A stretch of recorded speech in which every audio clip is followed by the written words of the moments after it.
concerns relate to what is happening in China's northwestern region of Xinjiang. China has been accused of committing crimes against humanity and possibly genocide against the Uyghur population and other mostly Muslim ethnic groups there. China denies it.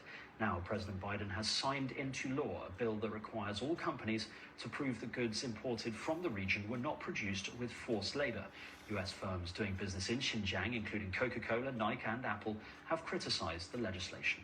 Well, I asked Dr. Erkin, Sidick, president of the Uyghur Projects Foundation, what effect he hopes the bill will have.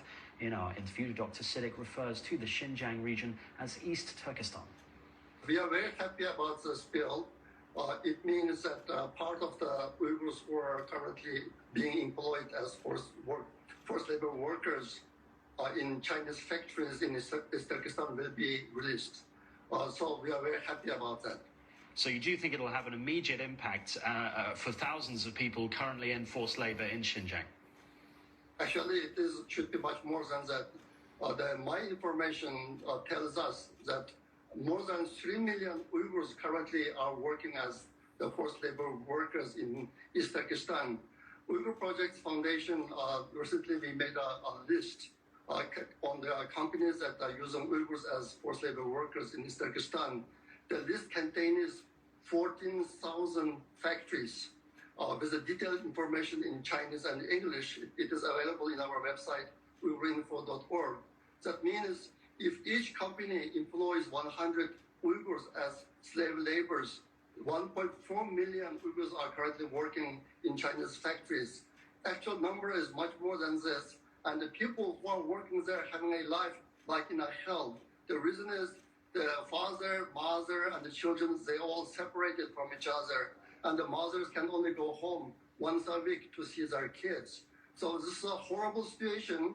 Now this bill may force some of those companies to close down. If that happens, some Uyghur people will be free. So that's a big victory for us. Obviously, very positive news for you. Do you think this legislation goes far enough, and what more can be done? Not yet. The reason is, according to the information I got, 2.1 million Uyghurs were transferred from East Turkestan to other parts of China since 2014. Part of them working as forced labor workers in other parts of China. Just about 12 hours ago, Luda Media, this owner, put out a video saying that some of those Uyghurs ended up in Hubei province, in the jails in Hubei province, who make products for America and other Western countries, such as Levi's jeans. So we have a large number of Uyghur population working in other part of China. So the international community should come after them also. China knew this was happening, obviously, because the news has been around for a couple of weeks now. How will they react, do you think?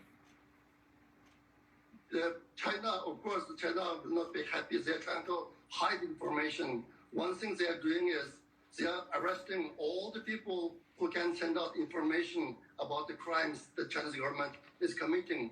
I just got some information yesterday saying that the Chinese government arrested all the Uyghur college students studying at the various parts of China. This is part of the preparation that the Chinese government is doing because during the Winter Olympic, some foreigners may meet with the Uyghur students and tell the truth. So the Chinese government is very afraid of that, and they already started arresting the Uyghur students. So they will take all the evil measure about this. Dr. Erkin Sidick speaking to me a little earlier. Well, the former South Korean president, Park Geun-hye, who was